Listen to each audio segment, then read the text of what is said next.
Di tengah dampak ekonomi akibat pandemi COVID-19, pekerja sektor swasta akan sedikit bisa bernafas lega. Mulai September mendatang, pemerintah akan mencairkan program bantuan subsidi upah untuk pekerja bergaji di bawah 5 juta rupiah. Besaran subsidi bantuan langsung tunai untuk pekerja bergaji di bawah 5 juta nilainya Rp600.000 yang akan dibagikan mulai bulan September selama 4 bulan ke depan. Namun, dana BLT dicairkan 2 bulan sekali dengan besaran 1,2 juta rupiah. Pemerintah terus mengoreksi program ini. Awalnya jumlah pekerja bergaji di bawah 5 juta rupiah yang disasar sebagai penerima BLT hanya 13,87 juta orang. Kemudian dikoreksi menjadi 15,72 juta orang pekerja. Total anggaran ini juga naik dari 33,1 triliun rupiah menjadi 37,7 triliun rupiah. Tak semua pekerja terdampak pandemi, terutama yang bergaji di bawah 5 juta rupiah berhak menerima subsidi upah Rp600.000 selama 4 bulan. Ada sejumlah syarat yang harus dipenuhi. Pertama, penerima merupakan warga negara Indonesia dan memiliki KTP. Kedua, calon penerima subsidi terdaftar sebagai peserta BP Jam Sostek yang masih aktif. Ketiga, peserta membayar besaran iuran yang dilaporkan ke BP Jam Sostek. Keempat, memiliki rekening bank yang masih aktif. Kelima, calon penerima subsidi upah bukan merupakan penerima manfaat kartu prakerja. Dan keenam, peserta membayar iuran sampai Juni 2020 karena data yang dijadikan rujukan oleh pemerintah menggunakan data kepesertaan BPJS Ketenagakerjaan per tanggal 30 Juni 2020. Untuk menjamin ketepatan sasaran program subsidi upah pekerja ini, Kementerian Ketenagakerjaan menggunakan validasi data dari BPJS Ketenagakerjaan dan mendapatkan pendampingan hukum dari sejumlah lembaga pemeriksa dan aparat penegak hukum. Akurasi validasi data pekerja atau buruh sangat penting karena ketepatan sasaran program ini bergantung dari verifikasi data yang dilakukan oleh BPJS Ketenagakerjaan. Maka dibentuk tim koordinasi pelaksanaan yang ditetapkan oleh Menteri Ketenagakerjaan. Wakil Ketua MPR RI Hidayat Nur Wahid mendukung program pemberian bantuan langsung tunai untuk pekerja bergaji di bawah 5 juta rupiah per bulan, namun meminta agar pemerintah juga dapat memperhatikan nasib kelompok masyarakat lain yang juga terdampak pandemi. Suara senada juga disampaikan Ketua Komisi 8 DPR yang membidangi bidang agama dan sosial, Yandri Susanto. Saya mendukung program untuk pemerintah membantu memberikan insentif kepada pekerja swasta yang bergaji di bawah 5 juta rupiah. Tetapi negara juga diperintahkan untuk berlaku yang ambil. Mereka perlu dibantu ya, tetapi jelas sekali ada janji pemerintah untuk para dokter dan tenaga kesehatan yang sudah diberikan sejak bulan Maret yang lalu sampai hari ini banyak sekali para dokter yang mengeluh belum mendapatkan realisasi janji mendapatkan bonus dari pemerintah.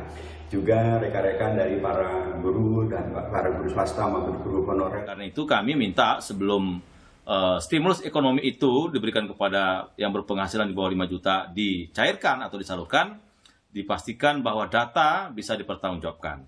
Tapi yang lebih penting bagi kami, pemerintah juga jangan menutup mata kepada tenaga kerja yang kena PHK selama ini, yaitu mereka hilang pekerjaan. Justru itu harus lebih diperhatikan. Artinya, pemberian subsidi upah untuk kelompok pekerja bergaji di bawah 5 juta rupiah yang mensyaratkan data kepesertaan BPJS Ketenagakerjaan tidak serta-merta disetujui oleh Presiden Konfederasi Serikat Pekerja Indonesia, Said Iqbal. Menurut Said, ada pekerja atau buruh yang bukan peserta BPJS Ketenagakerjaan, namun berhak mendapatkan bantuan sosial. Subsidi upah sebesar Rp600.000 per bulan selama 4 bulan itu jangan hanya diberikan kepada peserta yang terdaftar sebagai peserta BPJS Naker atau BP Jam Sostek. Buruh-buruh yang tidak terdaftar di BP Jam Sostek atau BPJS Tenaga Kerja itu pun harus diberikan. Karena kan buruh yang tidak terdaftar di BPJS Tenaga Kerja atau BP Jam Sostek adalah para buruh yang tidak tahu apa-apa, yang nakal kan pengusahanya. Yang mendaftarkan para buruh sebagai peserta BPJS Tenaga Kerja atau BP Jam Sostek itu adalah pengusaha berdasarkan perintah Undang-Undang BPJS nomor 24 tahun 2011. Jadi kalau dia tidak terdaftar, yang nakal kan pengusaha. Masa akibat kenakalan pengusaha, akibat pengusaha yang bandel, ya pengusaha yang tidak taat pada aturan, buruh yang menerima dampaknya. Hak konstitusionalnya untuk mendapatkan subsidi upah hilang. Nggak bisa. Subsidi upah yang digulirkan pemerintah di kala pandemi layak diapresiasi. Sedikit banyak bantuan langsung tunai akan meringankan beban ekonomi pekerja bergaji di bawah 5 juta rupiah. Namun, pemerintah juga perlu menimbang untuk memperluas cakupan bantuan karena hampir seluruh kelompok pekerja terdampak langsung maupun tidak langsung oleh resesi. Tim Liputan Kompas TV. Nah, sudah tepatkah pemberian subsidi upah Rp600.000 selama 4 bulan untuk jutaan pekerja bergaji di bawah 5 juta rupiah? Bagaimana pula dengan pekerja yang terdampak pandemi lainnya seperti yang tadi kita lihat dalam paket yang baru saja kami tayangkan. Kita akan bahas, sudah bergabung bersama kami secara daring tenaga ahli utama Kantor Staf Presiden, Mas Doni Garal Adian. Ada juga Presiden Organisasi Pekerja Seluruh Indonesia atau OPSI, Mas Saiful Tavib, dan Direktur Eksekutif Lembaga Kajian Ekonomi Indef, Mas Tauhid Ahmad. Selamat pagi, Bapak-Bapak. Terima kasih sudah hadir di Sapa Indonesia Pagi melalui daring. Selamat pagi. Saya ke Mas Doni terlebih dahulu. Ini tentu saja disambut baik lah begitu karena ini yang dibutuhkan banyak masyarakat dan dibutuhkan oleh ekonomi pada saat ini. Tapi di sisi lain masih banyak juga mungkin pertanyaan maupun masukan yang ingin diberikan terhadap dengan program ini. Nah, mungkin Mas Doni bisa menjelaskan dulu kepada masyarakat mengapa saat ini fokusnya pada segmen ini, segmen mereka atau karyawan swasta yang bergaji di bawah 5 juta. Mas Doni. Baik. Jadi untuk mereka yang terdampak pandemi itu terbagi dua. Pertama adalah mereka yang tidak bekerja atau kehilangan pekerjaan. Itu kemarin sudah diamankan dengan bansos, prakerja, begitu ya. Nah, kemudian sekarang giliran mereka yang bekerja, tetapi ya mungkin sedang dirumahkan, gajinya dipotong 50%, begitu. Ya, jadi pendapatannya turun. Nah, ini yang harus diamankan ya dengan subsidi gaji ya 600.000 per bulan selama 4 bulan dibayar 2 bulan sekali. Jumlah cukup besar 15,7 juta dengan anggaran yang juga cukup besar 37,7 triliun dan ini memang untuk mengamankan daya beli mereka yang memang terdampak akibat COVID-19 ini. So, mereka yang masih bekerja tetapi pendapatannya menurun karena ya berbagai hal begitu. Okay. Jadi pemerintah ingin memastikan bahwa mereka mendapatkan haknya sehingga bekerja sama dengan BPJS Ketenagakerjaan karena data mereka solid dan konkret begitu ya, untuk pendataan. Kalau tadi kita dengarkan dari Mas Said Iqbal di informasi sebelumnya ini bahwa masih ada sebenarnya yang belum tertampung di bawah aturan yang menetapkan siapa-siapa saja yang akan menerima 600.000 ini. Apakah Anda juga punya pemikiran yang sama, Mas Saiful? Ya, saya pikir soal data memang dari dulu selalu jadi masalah.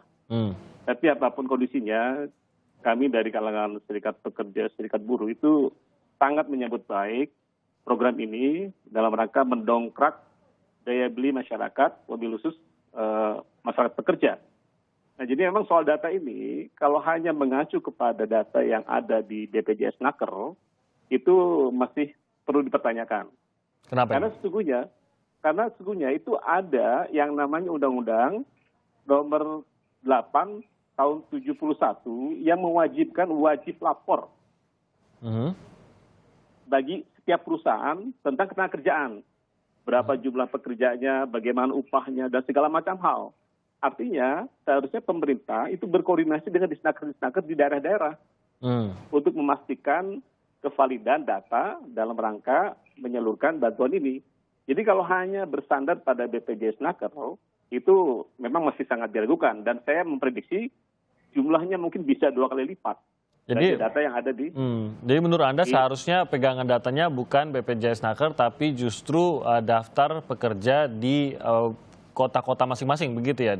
Di pemerintahan masing-masing? Ya, maksudnya data awal, katakanlah yang ada di BPJS Naker ini, itu bisa menjadi pegangan sementara. Tapi kemudian ada proses lebih lanjut dalam memverifikasi data ini dengan mengumpulkan atau mengintegrasikan data-data yang ada di Disnaker di berbagai daerah. Karena seperti yang saya katakan tadi, ada Undang-Undang Nomor 7 Tahun 81 yang mewajibkan setiap perusahaan melaporkan kondisi ketenagakerjaan di perusahaannya. Oke, nah sebelum saya ke Mas Tauhid tadi, Mas Doni mungkin Anda mau menjawab itu. Ini memang menjadi pertanyaan, mengapa harus berdasarkan data dari BPJS Ketenagakerjaan? Mengapa tidak ada data-data lain yang mungkin lebih lengkap lagi, begitu Mas Doni? Jadi karena kita berpacu dengan waktu, yang paling cepat dan sudah verified, memang data BPJS Ketenagakerjaan, begitu. Tapi tidak ada kemungkinan, saya kira masukan-masukan tadi saya kira penting untuk kemudian meninjau kembali apakah di luar itu kemudian bisa dengan memasukkan data-data lain. Tapi yang penting datanya itu harus sungguh-sungguh verified, ya, sungguh-sungguh konkret gitu ya, dan bisa ditanggungjawabkan. Yang paling penting itu Mas Timothy, supaya kita tidak salah sasaran, karena kita ingin betul-betul membantu mereka yang sungguh-sungguh terdampak ya dan membutuhkan bantuan berupa subsidi gaji ini. Jadi karena kualitas datanya itu sendiri juga begitu ya, kualitas data lebih bisa dipertanggungjawabkan. Kalau kita ingin secara cepat, maka digunakan data yang ada di BPJS Naker, begitu mungkin logikanya Mas Doni? Iya. Oke, saya ke Mas Tauhid. Kalau Anda lihat tadi kan Mas Doni sudah mengatakan bahwa ini adalah kelanjutan dari berbagai bantuan yang diberikan oleh pemerintah. Kalau sebelumnya adalah mereka yang mungkin penghasilannya lebih minimal lagi dibandingkan yang sekarang. Tapi ini mencoba menangkap segmen yang selama ini belum menerima bantuan atau subsidi dari pemerintah. Kontribusinya seperti apa sih Mas Tauhid kalau kita bisa memperkirakan, terutama kalau kita mencoba menyelamatkan ekonomi baik dari rumah tangga hingga ekonomi nasional dengan upaya ini? Ya, saya kira pertama ya kita perlu lihat dari sisi sasaran. Yang kedua, apakah memang besaran 30 triliun ini, 33 triliun ini bisa mendongkrak ekonomi atau tidak. Yang pertama tentu saja kalau kita lihat sasarannya adalah di bawah 5 juta pendapatan pengeluaran keluarga mereka, tentu ada yang menyasar memang kelompok yang membutuhkan, ada yang tidak begitu. Karena saya kira yang paling membutuhkan adalah yang kelompok pendapatan di bawah 1,9 begitu. Mengingat kelompok itulah yang pendapatannya berkurang kurang lebih hampir 70% pendapatan pada kelompok itu yang berkurang. Sementara pada kelompok pendapatan di atasnya sekitar 30%. Jadi kalau saya lihat dengan sasaran bahwa peserta BPJS dengan di bawah 5 juta itu ada batas minimum, karena syarat daripada BPJS Ketenagakerjaan adalah sesuai dengan Undang-Undang 13 2003 tentang Ketenagakerjaan dan PP 78 2015 tentang pengupahan, bahwa peserta BPJS Ketenagakerjaan memenuhi upah minimum yang ada di provinsi. Nah, upah terendahnya itu adalah sekitar 1,7 di provinsi NTT, tertingginya itu adalah di angka 4 juta, itu ada di Provinsi DKI Jakarta. Jadi kalau kita lihat sebenarnya kalau ambil range secara nasional itu 2,9. Jadi ada memang yang di bawah 2,9 itu yang sebenarnya paling membutuhkan, tetapi yang 2,9 sampai angka 5 juta sebenarnya sudah relatif dia terbebas dari kebutuhan minimum mereka. Nah ini yang menurut saya daya dorongnya akan sangat berbeda kalau ini dipaksakan. Tentu ya efeknya tentu saja nanti kalau bagi kelompok yang terbawah itu akan menjadi daya dorong konsumsi, tetapi bagi kelompok yang di atas 2,9 sampai 5 itu tidak terlalu banyak pengaruh terhadap perekonomian, bahkan itu akan sifatnya menjadi simpanan. Yang pertama itu. Yang kedua tadi bahwa disebutkan bahwa ini untuk pegawai atau buruh atau pekerja yang dirumahkan maupun dipotong gaji. Nah, data itu sampai sekarang belum ada yang dikeluarkan oleh pemerintah, terutama dari Kementerian Ketenagakerjaan. Jadi asumsi bahwa yang dirumahkan atau potong gaji ini menjadi tidak relevan kalau kita kaitkan dengan sasaran daripada program ini begitu. Apalagi kalau dikaitkan bahwa program ini untuk meningkatkan daya beli. Daya beli adalah orang-orang yang memang tidak punya gaji, tidak punya pendapatan. Nah itu yang saya kira paling concern, dan ini saya kira justru diperbesar bagi kelompok-kelompok yang PHK, sektor informal, kalau maupun katakanlah pekerja yang di bawah upah minimum provinsi. Dan kita lihat bahwa kalau kita lihat hampir mungkin sekitar 60-70% dari pekerja kita itu tidak mencatatkan perjanjian kerjanya, dan ini mereka umumnya berada di bawah UMP masing-masing daerah, dan ini yang menjadi problem utama kita begitu. Oke, jadi apakah menurut Anda seharusnya angka gajinya ini lebih diperkecil lagi kelompoknya begitu, tidak sampai 3 juta contohnya? Atau kalaupun ini ya betul. Jadi kalaupun ini disalurkan, saya kira harus ada prioritas pada kelompok pendapatan yang jauh lebih rendah membutuhkan, paling tidak pada kelompok pendapatan di bawah 2,9 juta yang memang paling tidak yang paling dirasakan di bawah rata-rata UMP tingkat nasional begitu. Oke, Mas Saiful, mungkin Anda lebih punya gambaran, benarkah kalau misalkan bantuan ini lebih difokuskan lagi bagi yang penghasilannya justru lebih kecil lagi akan lebih membantu? Iya nggak, saya rasa apa yang dilakukan pemerintah ini sudah tepat, ya kan? Ini kan menjaring buruh-buruh yang upahnya di bawah 5 juta, ya termasuk yang 2 juta, yang 1,9 dan sebagainya. Tapi kalau yang dari 3 juta sampai 5 juta tidak diberikan subsidi, kan subsidi yang sama bisa diberikan lebih banyak lagi kepada yang hingga 3 juta penerimaan. Ya, saya rasa semua akan merasakan dampaknya, ya. Tidak hanya pekerja yang di bawah 5 juta, bahkan yang mungkin 10 juta juga berdampak. Ya, kan? Jadi ini, saya rasa ini sudah tepat. Cuma begini maksud saya, ini harus diperluas lah. Ya kan, bagaimana penyebarannya lebih merata, menyentuh para buruh yang memang datanya tidak tercatat di BPJS Naker. Nah, sekarang kalau upah di bawah 5 juta, itu hampir seluruh kota kabupaten yang berjumlah 514 ya, itu semua upahnya di bawah 5 juta.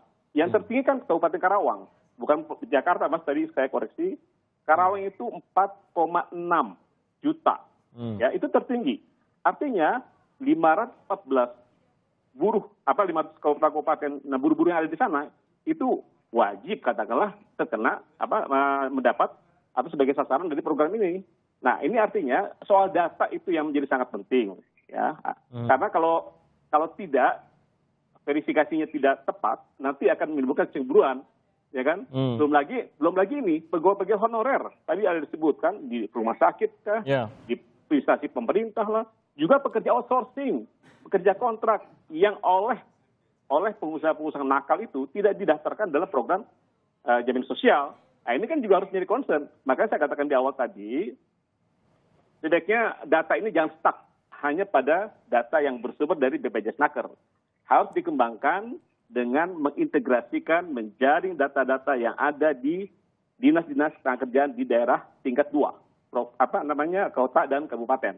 Dengan demikian, pemerataan dalam penyebaran atau sasaran dari target program ini akan lebih merata.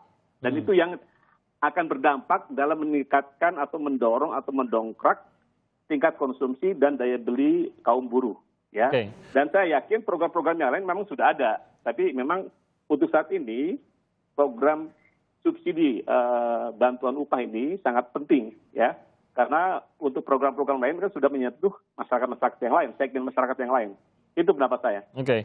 Mas Tony, ini kan keakuratan data ini memang selalu menjadi pertanyaan. Kita tahu bahwa dari sejak bantuan sosial maupun bantuan langsung yang diberikan berupa dana, penyerapannya agak tersendat, terutama di awal-awal, di tahap-tahap awal, karena data juga pada akhirnya yang menjadi permasalahan. Nah, terkait dengan pemberian bantuan 600.000 ini, bagaimana agar pemerintah bisa menjamin keakuratan data dan benar-benar bahwa tidak mengecewakan banyak pihak yang mungkin berpikir saya ini penghasilannya di bawah 5 juta, tapi ujung-ujungnya ada beberapa persyaratan yang saya tidak terpenuhi atau tidak bisa memenuhi yang membuat saya yang seharusnya menerima bantuan bisa membantu saya dalam kehidupan sehari-hari, namun saya tidak berhak menerima karena adanya persyaratan A, B, dan C yang saya juga tidak pernah memahaminya. Baik, jadi saya setuju dengan Pak Taufik. Jadi kita ingin menyasar seluas-luasnya mereka yang bekerja dan terdampak begitu. Jadi apakah di bawah 5 juta itu membutuhkan kerja itu sangat relatif. Karena apa? Karena kita tahu bahwa dalam masa pandemi ini itu saja banyak perusahaan yang merumahkan. Banyak perusahaan yang tadinya kerjanya full time kemudian dibagi menjadi shift dan gajinya disesuaikan begitu. Tentu saja bagi mereka yang bergaji di bawah 5 juta, ya pasti ada kesulitan, mereka punya kewajiban-kewajiban. Ya, jadi sisa uang untuk kebutuhan sehari-hari, pendidikan anak dan lain sebagainya, dan ini perlu dibantu. Nah, mengenai data, tadi saya katakan, ya memang yang paling cepat dan paling konkret dan solid adalah data BPJS Tenagakerjaan. Ya, tapi kemudian tadi ada masukan dari Pak Tafib, ya mereka yang di luar itu juga perlu diperhatikan. Nah, ini saya kira akan menjadi satu masukan yang bagus untuk pemerintah. Begitu, Mas Timon. Jadi ini masih akan berkembang terus datanya dan akan menerima mungkin dari dasar data lainnya. Begitu? Jadi yang paling penting Mas Timothy, datanya harus verified, ya, dan kemudian ditanggung jawabkan. Karena kita tidak mau ada salah sasaran sehingga tadi seperti dikatakan Pak Taufik ada kecemburuan, kenapa dia dapat saya tidak dan lain sebagainya. Begitu. Tambahan dari saya barangkali. Ya, silakan, Pak. Ya, ini barangkali perlu kerjasama ya antara kalangan serikat pekerja dengan Disnaker setempat, dengan pengusaha juga Apindo untuk memastikan kevalidan data-data yang ada. Nah, artinya selain data BPJS Naker, perlu di cross check juga bagaimana kondisi real di lapangan, ya. Dan serikat pekerja itu sangat tahu bagaimana kondisi pekerjanya yang dirumahkan, yang di PHK segala macam. Nah, jadi perlu ada kerjasama. Oleh sebab itu, saya sih berharap di tiap-tiap kota kabupaten itu dibentuk komite untuk memastikan validasi dari data-data ini. Karena ini kan jumlah uang yang tidak sedikit, ya kan? Jumlah uang sangat besar dan apalagi programnya 4 bulan ke depan. Saya berharap sih mungkin ada lagi program berikutnya ketika pandemi masih belum berakhir kan. Nah ini perlu ada kerjasama yang kompak dari seluruh pelaku hubungan industrial agar data-data itu benar yang dikatakan tadi harus valid, benar-benar valid. Sementara ini memang data dari BPJS Naker, tapi lagi-lagi berapa sih dari seluruh pekerja di Indonesia yang terdaftar di BPJS Naker dan berapa persen yang tidak. Nah ini kan luar biasa jumlahnya, ya kan? Ini harus dicek lagi saya rasa ya. Ya, Mas Tauhid, ini sebenarnya kalau dilihat secara ekonomi nasionalnya, apakah memang kontribusinya akan besarkah atau memang kontribusi dari bantuan-bantuan yang diberikan sebelumnya oleh pemerintah? Ada juga bantuan berupa dana untuk dipergunakan juga sudah ada yang diberikan kepada masyarakat begitu. Apakah ini sebenarnya termasuk bagian yang kecilnya atau ini akan kontribusinya cukup besar?